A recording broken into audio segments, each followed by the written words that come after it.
আমি all BTC venture primary teacher এছ'চিয়েশ্যনৰ তৰফৰ পৰা প্ৰথমে প্ৰতিটো নিউজ চেনেলৰ সাংবাদিক বন্ধুসকলক মই আন্তৰিক নমস্কাৰ জ্ঞাপন কৰিছোঁ।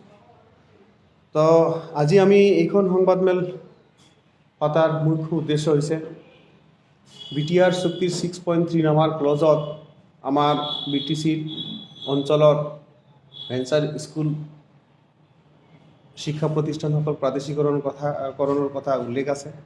তো আমি দীৰ্ঘদিনৰ পৰা ভেঞ্চাৰ স্কুল প্ৰভিন্সিয়েলাইজৰ কাৰণে আন্দোলন কৰি আছোঁ। তো গতিকে এই 6.3 নামৰ দফাটো কাৰ্যকাৰীকৰণ কৰাৰ কাৰণে অহা শীতকালীন অধিৱেশনৰ প্ৰথম দিনা আমি চৰকাৰক দৃষ্টিগোচৰ কৰাৰ কাৰণে অৱস্থান ধৰ্মঘট কাৰ্যসূচী হাতত গ্ৰহণ কৰিছোঁ। এই কাৰ্যসূচী সফল ৰূপায়ণৰ কাৰণে আমি আজি এইখন সংবাদমেল পাতিছোঁ আৰু এইখন সংবাদমেলৰ জৰিয়তে আমি চৰকাৰক দৃষ্টিগোচৰ কৰিবলৈ বিচাৰিছোঁ যে অনতিপলমে এই আমাৰ শীতকালীন অধিৱেশনতেই আমাৰ বিটিআৰ চুক্তিৰ 6.3 নম্বৰ ক্লজটো যাতে সফল ৰূপায়ণ কৰি আমাৰ বিটিআৰ অঞ্চলৰ দুৰ্ভগীয়া শিক্ষকসকলৰ দুঃখ দুৰ্গতিৰ কথা ভাবি আমাৰ স্কুলখিনি প্ৰভিন্সিয়েলাইজ কৰে, এই উদ্দেশ্যে আজি সংবাদমেলখন পতা হৈছে। 3035 মান দেখা গৈছে যে দীৰ্ঘদিনীয়া এটা দাবী আপোনালোকৰ কংগ্ৰেছৰ সময়ত নহ'ল, বিজেপিৰ সময়ত, এতিয়া ইউপিএলৰ এটা চৰকাৰ ইয়াতে চলি আছে, কিমান আশাবাদী?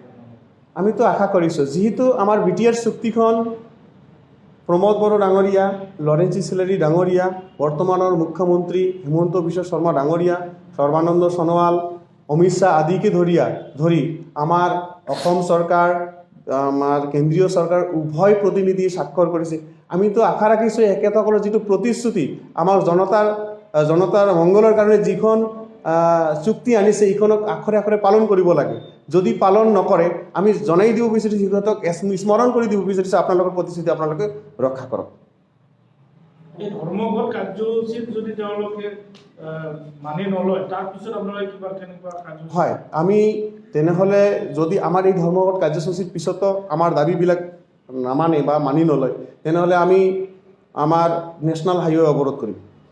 প্ৰথম কাৰ্যসূচী থাকিব আমাৰ নেশ্যনেল হাইৱে অৱৰোধ, তাৰপিছত আমি প্ৰতিটো জিলাই আমাৰ শিক্ষক জাগৰণ সভা পাতিম।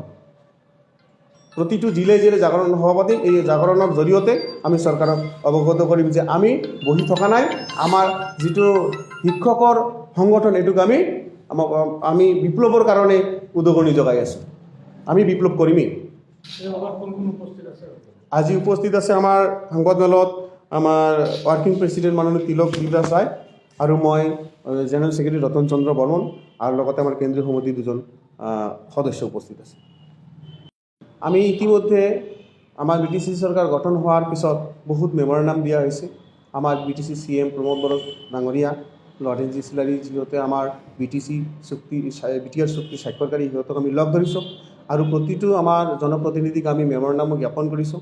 ইতিমধ্যে যোৱা 1 তাৰিখত 1 ডিচেম্বৰত আমি প্ৰমোদ বড়ো ছাৰক লগ কৰিছোঁ আৰু লৰেঞ্চ ছাৰকো লগ কৰিছোঁ, কথা বতৰা পতা হৈছে আৰু যোৱা 13 তাৰিখতো আমি লগ কৰিছোঁ, আমাক মাতিছিল, মাতাৰ পিছত কথন হ'ল।